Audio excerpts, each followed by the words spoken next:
Hello, boa noite, sejam bem-vindos.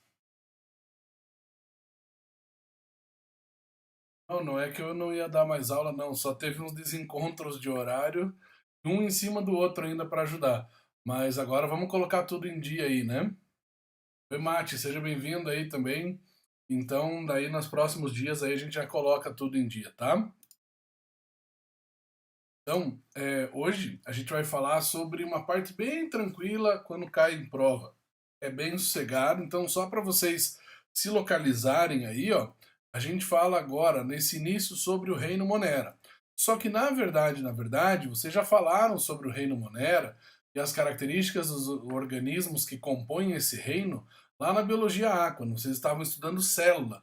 Porque os organismos que compõem esse reino Monera são todos procarióticos, tá? E daí, para a gente lembrar disso, então, olha o que acontece. Nós temos o DNA solto, como alguns falam, né, disperso no citoplasma, mas não é um disperso completamente disperso. Ele fica numa região, o material genético, o cromossomo bacteriano, fica numa região chamada de nucleoide. Tá? E eu acho interessante daí vocês destacarem o seguinte: não existe, é verdade, né? Não existe núcleo com membrana, não existem organelas membranosas dentro dessa célula, não existem compartimentos dentro dessas células, certo? Então, eu gostaria que vocês tomassem cuidado com o seguinte: quando nós estamos falando de Reino Monera, é uma classificação mais antiga, mas é essa classificação que cai em vestibular, tá? Então, para você se localizar no que vai acontecer aqui, ó, o Reino Monera, ele não existe mais como classificação, porque foram refeitas classificações mais atuais, com informações mais próximas do que é real, de evolução e tudo mais, tá? Então, a fim de, assim, para efeito de vestibular, ainda cai com esse nome, tá? Então, se aparecer com esse nome, pense assim: os cinco reinos em que os seres vivos eram classificados, Reino Monera, Protista, Fungi, Plante e Animalia, só no Reino Monera é que existiam, nessa classificação antiga, seres procariotos ou procarióticos, tá? Quero que você repare o seguinte: não existem organelas membranosas como retículo endoplasmático, complexo golgiense, mitocôndria dentro dessas células. Porém, não é o meu objetivo hoje ficar falando só disso. Eu gostaria que vocês atentassem para um detalhe, isso vocês já viram na biologia A. Hoje eu gostaria que vocês lembrassem do seguinte: dentro do reino Monera existem as cianobactérias, as cianofícias, as algas azuis. São seres unicelulares e de uma grande importância para a ecologia ou para os ecossistemas. Já vamos ver como, tá? Carlão, boa noite, seja bem-vindo. Então, para vocês entenderem melhor, pensem sempre assim: nesse reino existem seres unicelulares que podem ou não viver associados uns aos outros, formando colônia, por exemplo, né? Mas isso não é uma regra, beleza? Maravilhoso, eu gostaria que vocês destacassem também que o foco da biologia D para falar do reino Monera é falar das cianobactérias, das algas azuis. Então, lembrem do seguinte: as algas, esse nome alga não tem valor taxonômico. Ele não é um reino, não é um filo, não é uma classe, não é uma ordem, não é família, não é gênero, não é espécie. Por isso que a gente fala que não tem valor taxonômico. Tá? Alga é um nome generalista. E hoje se sabe que nessa classificação antiga, as algas azuis estariam num reino e as outras algas no reino protista. Então, atenção, a classificação mais atual diz as algas não são plantas, certo? Eu acho legal você deixar isso destacado, tá? Quero que você lembre do seguinte, ó. Quando falamos de células procarióticas, elas não são exclusivamente as cianobactérias. Então vamos destacar assim, ó. Existem procariotos que fazem quimiossíntese e por isso são autótrofos. Existem outros procariotos que fazem fotossíntese, por isso também são autótrofos. E existem ainda procariotos que são heterótrofos, certo? E em relação à obtenção de energia para o funcionamento, como que esse ser unicelular obtém energia para funcionar, a gente pode pensar assim, ó. Existem seres aeróbios, ou se quiser aí generalizar, chamar assim, existem bactérias aeróbias, são aquelas que fazem respiração celular aeróbia, ou seja, usam gás oxigênio em seu metabolismo para obtenção de energia, certo? Não é o gás oxigênio sozinho, mas ele participa dessas reações, certo? E essas são as bactérias ditas aeróbias. Porém, existem as bactérias que são chamadas de anaeróbias facultativas. Estas, se existir oxigênio disponível, elas vão utilizar o gás oxigênio em seu metabolismo para a obtenção de energia. Caso não exista esse gás, elas sobrevivem, fazendo outras reações metabólicas para sobreviver, mesmo na ausência do gás oxigênio. Agora, existem as anaeróbias obrigatórias. Essas, para vocês lembrarem, elas precisam de um ambiente sem gás oxigênio.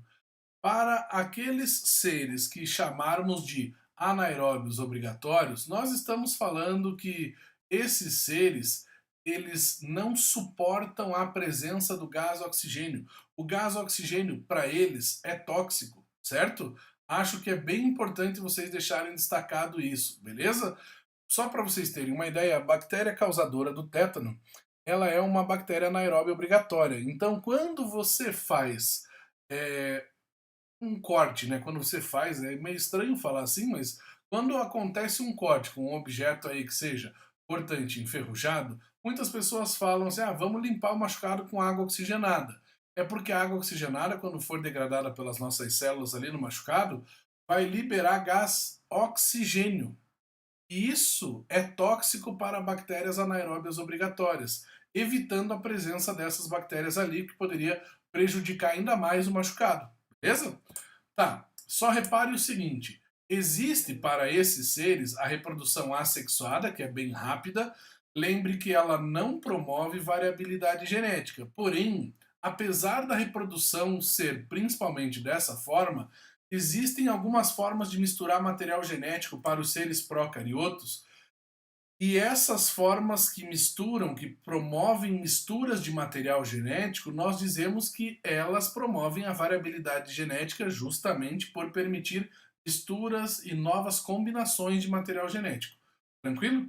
A transformação é quando uma bactéria vai englobar do meio onde ela está um pedaço ou uma molécula de DNA que estava livre, solta ali naquele meio. A transdução é quando o vírus funciona como vetor para introduzir um material genético dentro da célula bacteriana e esse material genético vai, de alguma forma, ser expresso por esta célula bacteriana, certo? E a conjugação é quando duas bactérias se aproximam, formam uma ponte de citoplasma entre elas para que a cópia de um plasmídio de uma delas passe para a outra. Lembre que o plasmídio, lá da biologia A, vocês viram, é um DNA extra. Nem toda bactéria tem. Ele é um DNA circular. Fica na forma de círculo. Eu estou te dizendo essa informação porque o cromossomo bacteriano também posso dizer que ele é um DNA circular. Só que o cromossomo bacteriano ele não fica na forma de círculo. Ele, quando eu falo que ele é circular, eu estou querendo dizer que ele não tem extremidade. Ele não é linear como os nossos cromossomos são, beleza? Tá anotando tudo isso porque isso daí tem caído em prova, tá? Então, transformação, transdução e conjugação são diferentes formas de misturar ou então formar novas combinações de material genético para as bactérias. Tranquilo? Tá. Então, queria que lembrasse que isso é tão importante porque a variabilidade genética, quanto maior ela for para uma espécie, mais fácil ou então maiores as chances dessas espécies ou dessa espécie se manter no meio ambiente. Porque para uma mesma espécie, se todos os indivíduos forem geneticamente iguais ou muito parecidos, alguma mudança ambiental pode acontecer e já que eles são todos muito parecidos, essa mudança pode acabar exterminando a galera. Entende? Por que a variabilidade genética está associada a manutenção de uma espécie, isso não é válido somente, isso que eu queria que vocês deixassem descrito, não é só para bactéria, tá? E eu gostaria que vocês prestassem atenção que agora, essa parte da aula, por isso que eu disse, esse finalzinho da biologia D aqui ele é mais tranquilo. A próxima parte da aula agora ela é bem sossegada, ela é bem descritiva. Nós estávamos falando de, para vocês se localizar, generalizando, bactérias, mas o foco era falar das cianobactérias, que são as algas azuis, são fotossintetizantes, certo? Contribuem muito para o planeta Terra, para os ecossistemas, no que diz respeito à liberação de gás oxigênio para a atmosfera. Lembre que os fotossintetizantes são produtores. Esses seres produzem matéria orgânica a partir da inorgânica, beleza? Por isso são chamados de produtores. Acho importante vocês deixarem destacado, porque no vestibular como a UFPR gosta-se de abordar mais de um conteúdo para fazer relações, então, dentro de uma mesma questão, tranquilo? Agora nós vamos falar das outras algas, não as cianobactérias. Nós vamos falar das algas que não são as azuis, tá? Nós vamos falar das algas que são classificadas dentro do reino protista. Em alguns vestibulares já se fala em protoctista. Aqui, sendo bem sincero, tanto faz. O que eu acho mais importante é você relembrar dessa afirmação. As cianobactérias não são classificadas dentro desse reino, apesar de serem chamadas de algas. No reino protista, não são classificados apenas algas. Dentro do reino protista, existem seres heterótrofos que a gente generaliza chamando de protozoários, tá? Nós vamos falar dos seres autótrofos desse reino, e estes são as bactérias, tá? Podem ser uni ou pluricelulares e todos os indivíduos aí, os pluricelulares, eles, apesar de serem formados por mais de uma célula, não formam tecido verdadeiro, tá? Então, olha o que acontece. Já tinha destacado no slide anterior, mas acho que é legal vocês deixarem destacado aí para vocês estudarem. Todos são produtores, esses autótrofos, né, e por isso contribuem muito para o gás oxigênio da atmosfera. Além disso, por serem produtores, contribuem para a retirada de gás carbônico da atmosfera, já que são autótrofos por fotossíntese. Beleza? Tá. Então, para você se localizar, ó, como eu tinha falado, deixa bem resumido. Nós estamos falando agora especificamente das algas que não são as azuis, beleza? Porque das azuis nós falamos no outro reino. Então agora você vai perceber que é bem descritivo. Você não tem aqui, essa é uma das nossas aulas mais curtas, não vale a gente ficar aqui entendendo, preenchendo várias informações se o vestibular como o da UFPR não cobra. O que ele pode cobrar? Repare o seguinte, o grupo das euglenófitas são indivíduos unicelulares que apresentam as clorofilas A e B como pigmento fotossintetizante principal, carotenoides e xantofilas são pigmentos acessórios. Sempre que falarmos em pigmentos acessórios para a botânica, para as algas, pigmentos que ajudam a absorver mais, ou então absorver melhor a luz para a fotossíntese, beleza? E a substância de reserva para o metabolismo, nós temos como reserva para o metabolismo o glicogênio. As algas não têm isso. As algas têm, esse grupo especificamente tem uma substância chamada de paramilo, beleza? E algumas algas desse grupo aí apresentam vacúolo pulsátil ou contrátil, aquele vacúolo que expulsa o excesso de água que entrou dentro da célula. Entrou dentro, ficou lindo, né? Lindíssimo, só para vocês lembrarem, são chamados aí de indivíduos de água doce, porque é na água doce que existe passagem de água do meio externo para o interno excessivamente. E esse excesso deve ser bombeado para fora, beleza? Através do vacúolo pulsátil ou contrátil. Reparem o seguinte, vocês às vezes perguntam, professor, mas eu vou ter que saber os tipos de clorofila? No vestibular estilo da UFPR, detalhes sobre os tipos de clorofila não.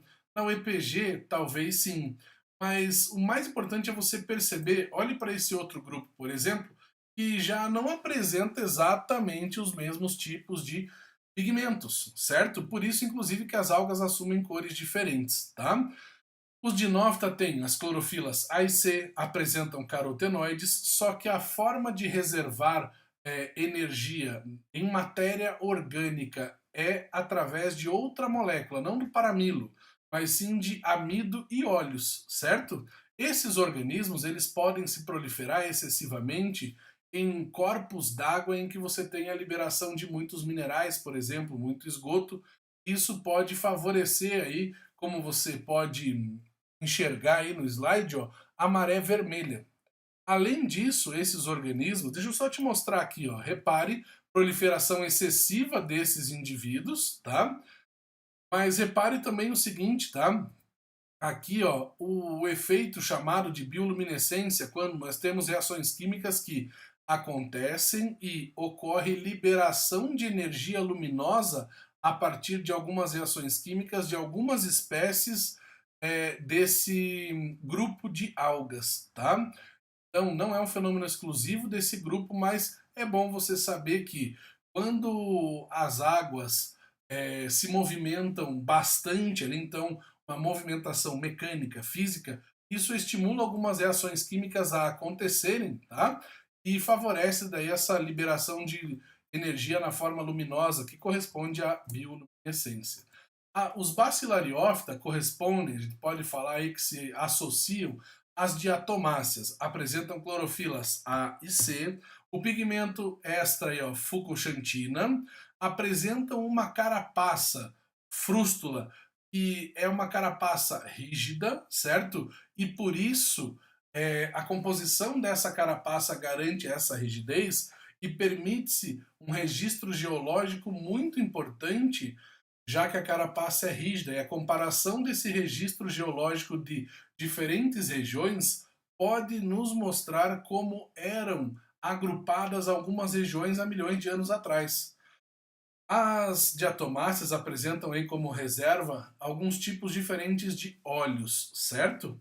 Então, reparem o seguinte: algas apresentam registro fóssil. Esse registro fóssil é de grande importância para nós entendermos como as movimentações dos continentes podem ter acontecido, como eram regiões há milhões de anos atrás, o que compunha de organismos, né, de seres vivos, eram os fatores bióticos de determinadas regiões há muito tempo atrás. Para vocês terem ideia como o acúmulo de diatomáceas é importante, ou acaba sendo atual mesmo assim, né? O acúmulo das diatomáceas, graças a essa, vamos falar assim, esse revestimento bem rígido formado por minerais, permite a formação do diatomito, tá? É, já agora, mostrando para vocês das algas verdes, as algas verdes apresentam as clorofilas A e B como substância de reserva, o amido, e essas duas características aproximam as algas verdes do que nós chamamos de plantas. As algas verdes não são plantas, mas elas têm parentesco próximo com o reino plante. Das algas que nós estudamos, é o grupo mais próximo do reino plant, beleza? Elas podem ser chamadas de clorofícias, algas verdes, tá? As feófitas, então repare, ó, clorofilas A e C, fucoxantina como pigmento acessório e a reserva, uma outra substância, ó, a reserva por laminarina, para uma coloração parda, certo? É a partir dessas algas que você tem a obtenção do alginato aí para os dentistas que usam bastante, tá? E acho interessante você saber que, como dissemos já uma vez, estudar as algas é importante para você entender como era a composição dos oceanos há muito tempo atrás, como era a composição de diferentes regiões, mas também é importante porque várias das substâncias que essas algas podem apresentar, nós podemos talvez um dia vir a trazer para o nosso dia a dia, beleza? As rodófitas, aí, ó, as algas mais próximas do vermelho, tá? Apresentam as clorofilas A e D e o pigmento acessório ficoeretrina. E aqui uma substância de reserva conhecida como amido das florídeas. Lindíssimos, reparem que a toda hora nós estamos fazendo o que com as algas? Comparando quais são os tipos de pigmentos e reserva. e se tiver mais alguma importância para, por exemplo, agora culinária, ou então para alguma área específica, como para odontologia, que a gente falou há pouco, beleza? Isso era o grupo, generalizando, das algas, que não é um grupo com valor taxonômico, tá? Só que eu preciso chegar aqui para vocês hoje e mostrar também o reino fungi. O reino fungi é formado, todo mundo conhece, os cogumelos, só que atenção, o reino fungi, ele é formado por indivíduos que todos são eucariotos e todos heterótrofos. Não há fungo autótrofo, não há fungo fotossintetizante ou quimiosintetizante, beleza? Todos são heterótrofos e são extremamente importantes para a natureza, para os ecossistemas, por serem decompositores de matéria orgânica. Enquanto as algas participavam das cadeias e teias alimentares lá como primeiro elo da cadeia alimentar como produtores, o reino fungi ele tem os seus organismos que podem ser uni ou pluricelulares uma importância enorme como decompositores. Lembre que a importância dos decompositores é justamente permitir a ciclagem da matéria, ou seja, em algumas matérias orgânicas, moléculas de matérias orgânicas onde existiam átomos de carbono e outros elementos químicos presos, quando os fungos decompõem, esses átomos podem voltar para a natureza. E assim, voltando para a natureza, outros organismos podem utilizá-los. Só que atenção, para os fungos pluricelulares não há formação de tecido, certo? Mesmo eles sendo pluricelulares. Aqui eu trouxe uma foto, não é tão agradável, mas decompositores para você lembrar dos bolores aí, que são exemplos, as leveduras, os cogumelos, as orelhas de pau, né? Então aqui é uma decomposição próxima da gente no dia a dia, né? E antes de passar para esse próximo slide, vou responder a pergunta do Carlão ali. O ancestral comum das plantas e alga provavelmente, tá, Carlão, foi um organismo que englobou o que era um ser procarioto fotossintetizante, beleza? Então, lembre da teoria da endossimbiose, que daí explica o surgimento de é, as células, né, com mitocôndria, então explica o surgimento da mitocôndria e do cloroplasto, beleza? Todo o conjunto linear aí, né, filamentoso de células que formam um fungo é chamado de hifa. Se essas células que formam um filamento no corpo de um fungo forem células que ficam separadas aí por parede celular, porque os fungos apresentam parede celular com quitina, certo? E se estas células se mantiverem separadas ou se elas não se fundirem, a gente fala que essas hifas são septadas.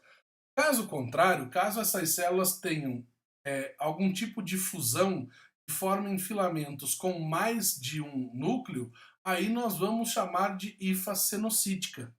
Tranquilo? Acho bem legal vocês saberem disso. E agora reparem que é um padrão que vocês já conhecem. Quer ver? Ó? Nós temos aqui, só para vocês se localizarem, ó, os grupos de fungos do reino fungi, tá? Então, ó, os Chytridium-micota podem ser uni ou pluricelulares com as hifas cenocíticas. Os zigomicota são fungos que têm hifas cenocíticas também. Os ascomicota já não, eles têm as hifas septadas, as hifas formadas por células que não têm aquela fusão que eu havia comentado. Os basidiomicota também têm hifas septadas. E repare, vamos aproveitar essa imagem aqui. Eu estou fazendo uma generalização do reino fungi, porque é assim que tem caído, tá? O cogumelo propriamente dito é um conjunto de hifas, corresponde ao corpo de frutificação, ao micélio, tá? E eu gostaria que você fizesse um favorzinho aí para mim. Esse Basidium micota, esse cogumelo que você vê aí, ele apresenta o micélio, que é o micélio é o conjunto de hifas, tá? O corpo de frutificação é o conjunto de hifas e embaixo do chapéu aí que você vê do cogumelo, você tem estruturas que produzem células reprodutivas. Dali saem ou são liberados esporos, certo? E esses esporos são liberados para a natureza quando eles atingem o solo, a natureza. Que seja um solo úmido e com matéria orgânica, esses esporos dão origem às novas células que vão originar novos fungos, beleza? Algumas hifas de fungos que são diferentes podem se fundir na natureza. Isso também é possível. Isso pode contribuir até para uma certa variabilidade genética, certo? Só que, atenção, para esse fungo que você vê nessa imagem, você tem o cogumelo, você enxerga isso, só que as hifas não se limitam ao que você está vendo na imagem. Existe um monte de hifas lá na parte inferior, na parte subterrânea do solo. Então, quando você enxerga na natureza a orelha de pau ou um cogumelo, pode ter certeza que ali onde ele está, ele vai apresentar uma grande quantidade de hifas para dentro do solo ou, enfim, da árvore, como a gente vê às vezes, né? As orelhas de pau, beleza? Não mexa, mas se você mexesse ali, você tirasse o cogumelo dali, você poderia ver vários filamentos desses que eu falei, que se chamam hifas, beleza? Maravilhosos. Gosto de fazer um destaque. Muita gente chega aqui e pergunta nessa aula se existem cogumelos alucinógenos. Se é verdade. É verdade sim, só que essas substâncias alucinógenas são substâncias geralmente tóxicas, tá? Então, a galera que vai atrás disso em algumas festas por aí, como você já deve ter ouvido falar, elas, quando ingerem essa substância, estão submetidas a vários efeitos adversos.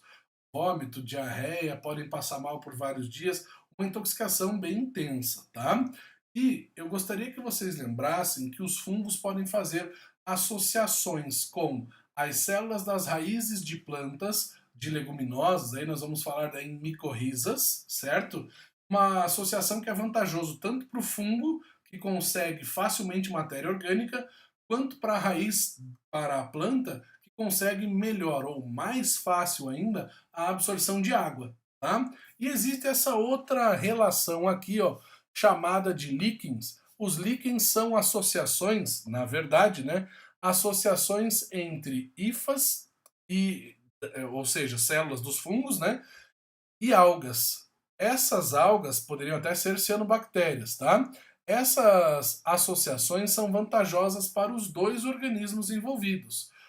De novo, porque o fungo recebe matéria orgânica das algas e as algas mais facilmente entram em contato com água. E a água é necessária para a fotossíntese delas, vocês sabem disso. Aí, essa estrutura que você está vendo ali, chamada de sorédio, nesse meu desenho, é uma estrutura formada tanto por hifas como por algas, que podem se desprender do líquen original e serem espalhados aí para outras regiões e por isso podem originar líquens nestas outras regiões. Por isso fala-se que o sorédio é um propágulo, é uma estrutura que está relacionada à reprodução de um líquen, beleza? Lembre que é uma associação, tá? Então, essa aula ela foi bem descritiva. Gostaria que você tomasse bastante cuidado com o seguinte: ela tem esse conteúdo, tá? Essa sistemática que nós fizemos dessa aula tem caído pouco na UFPR. Cai mais em vestibulares como Federal de Santa Catarina, o EPG cai mais ainda, a UEM mais ou menos. Então, a importância dos líquens cai bastante. Aí é lá da ecologia, lá da biologia B. Lembre que os líquens são bioindicadores da qualidade do ar. Então, quando expostos à poluição, não sobrevivem e morrem. E aí, numa região onde você identificava alguns anos atrás líquens e daí de repente passou a não identificar mais, é porque essas regiões estão muito expostas a algum tipo de poluição atmosférica. Beleza? Lembre das associações da descrição que fizemos de líquens e de micorrizas, tá? Lembre que os líquens, desculpe, que os fungos são importantes decompositores nas cadeias alimentares. Lembre que as algas são importantes consumidores, certo? Todo esse destaque vale a pena. Marcelinha, maravilhosa, desculpa não ter respondido antes, mas engatei aqui na explicação. É, Poxa, que pena, querida, mas a aula hoje foi bem curtinha. Depois dê uma olhadinha nela. Se você tiver dúvida, me manda suas dúvidas que a gente resolve junto sem problema nenhum, tá? Não vai ser prejudicada porque você estava ali na outra aula. Eu gostaria só que vocês atentassem então para o seguinte: falar dos tipos de clorofila e pigmentos para cada grupo de alga é de maior importância para vestibular somatório do tipo parecido com o da UEPG. Um pouquinho mais decoreba, como a gente fala. Para o FPR, é um pouquinho mais interessante você saber das relações que nós falamos aqui de líquens e micorrizas, a importância de seres produtores, seres consumidores, seres decompositores. Isso é mais importante, o FPR curte um pouquinho mais dessa ecologia, tá? Então, a aula de hoje, ela foi um pouco mais curta. Aula 12, tranquilo, pode ir direto, tá? Mas o que a gente tem que fazer? Atenção agora. Nós temos que fazer a aula 13 e 14. A 13 e a 14 também são aulas tranquilas, porque são, respectivamente, assim. A aula 13 é Bryophyta e Pteridophyta e a aula 14 é Gímeno e Angiosperma, tá? Então nós devemos comparar aí os grupos de plantas nas próximas aulas. Isso é importante porque dá para associar com ecologia, tema que eu já disse para vocês que a UFPR gosta bastante de dar uma olhadinha, beleza? Se vocês tiverem dúvida, por favor, entrem em contato. A aula de hoje, direitinha, rapidinho, não fica ali muito tempo em cima desses nomes de pigmentos, a não ser que você vá fazer algum vestibular somatório. Muito bom estar aqui com vocês. Desculpem as minhas ausências aí em alguns dias, mas cada vez está acumulando mais trabalho e para a gente arranjar horário está ficando mais difícil. Mas, como eu falei para a Lô no comecinho da aula de hoje, Lô, não abandono vocês, só foi um problema de horário meu, que não consegui readequar com outros professores para conseguir trocar. Mas não vou deixar de dar aula para vocês não, tá? Vou ficar com vocês até a gente ir para a lama, se tudo der certo, né? Então, um beijão no coração de todos vocês. Se tiverem dúvidas, eu espero que vocês me mandem as suas dúvidas. Se você quer dar um jeitinho de estudar essa aula, pega uma folha, sulfite e tente comparar tudo que nós falamos, Rhizomonera, protista e fungi, numa folha só frente, assim, ó, sem gastar mais do que isso. Porque daí já está um resumo bom para os principais vestibulares, beleza? Então, maravilhosos. Até a próxima aula. Se eu conseguir horários extras, aí eu vou avisando vocês para a gente colocar tudo em dia, tá bom? Então, até a próxima. Tchau, tchau.